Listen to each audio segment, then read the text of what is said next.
বরিশালের কাছেই এবার স্বপ্ন ভাঙল খুলনার টাইগার্সের। সংশয় দেখা দিয়েছে প্লে অফ খেলা নিয়ে। খুলনার ব্যাটাররা আজ দুর্দান্ত ছিলেন।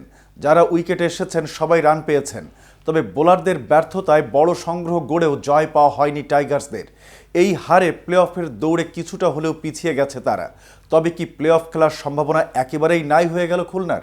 এবং পয়েন্ট টেবিলে বরিশালের অবস্থান কোথায়? বিস্তারিত থাকছে প্রতিবেদনের বাকি অংশে। আর কেটিভি ক্রিকেট চ্যানেল থেকে আপনাদের সাথে আছি আমি শাহনেওয়াজ।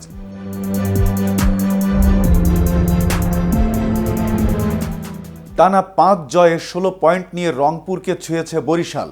তবে নেট রান রেটে পিছিয়ে থেকে 2-এ আছে ফরচুনরা। মিরপুরে টসে হেরে আগে ব্যাট করতে নেমে নির্ধারিত 20 ওভারে 5 উইকেট হারিয়ে 187 রান সংগ্রহ করে খুলনা।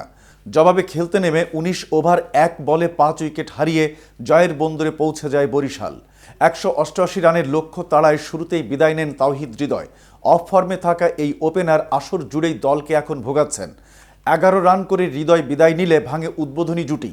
তবে এরপর দ্বিতীয় উইকেট জুটিতে দলকে জয়ের ভিত গড়ে দেন তামিম ইকবাল ও ডেভিড মালান। 3-এ নেমে দুর্দান্ত ব্যাটিং করেছেন মালান। শুরু থেকে বেশ আক্রমণাত্মক ব্যাটিং করেছেন তিনি। অন্যদিকে তামিম ইকবাল কিছুটা ধীরগতির ব্যাটিং করেন। 25 বলে 27 রান করে সাজঘরে ফিরেছেন এই অভিজ্ঞ ওপেনার। তবে ফেরার আগে মালানের সঙ্গে 91 রানের জুটি গড়েন। মালান অবশ্য 50-র দেখা পেয়েছেন।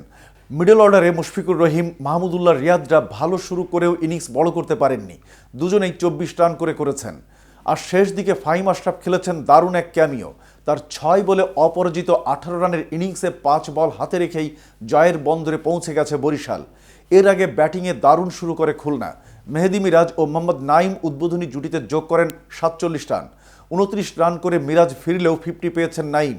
এই ওপেনার শেষ পর্যন্ত 27 বলে করেছেন 51 রান। এরপর অ্যালেক্স রস, উইলিয়াম ব্যাসিস্তো ও আফিফ হোসেনের ভালো শুরু পেলেও ইনিংস বড় করতে পারেননি। এরপর অ্যালেক্স রস, উইলিয়াম বাসিস্তো ও আফিফ হোসেনরা ভালো শুরু পেলেও ইনিংস বড় করতে পারেননি। তবে শেষ দিকে মাহিদুল ইসলাম অঙ্কন দুর্দান্ত ফিনিশিং দিয়েছেন। ইনফর্ম এই ব্যাটার 12 বলে করেছেন অপরাজিত 27 রান। এদিকে চলমান বিপিএলে মাঠের চেয়ে মাঠের বাইরের কাণ্ডে বেশি আলোচনায় দুর্বার রাজশাহী। সর্বশেষ গতকাল ঢাকার দ্বিতীয় পর্বের প্রথম দিনে তুমুল আলোচনায় ছিল পদ্মাপাড়ের ফ্রাঞ্চাইজিটি। পারিশ্রমিক বকেয়া ইস্যুতে রংপুর রাইডার্সের বিপক্ষে ম্যাচ বয়কট করেন দলটির বিদেশি ক্রিকেটাররা। পরে বিসিবির বিশেষ ব্যবস্থায় শুধু দেশি ক্রিকেটারদের নিয়েই ম্যাচ খেলে রাজশাহীর এমন অপেশাদারিত্ব নিয়ে ব্যাপক চর্চা চলছে। বিপিএলের যতটুকু মান ছিল সেটিও খর্ব হওয়ার পথে, এমনটাও মনে করছেন অনেকে।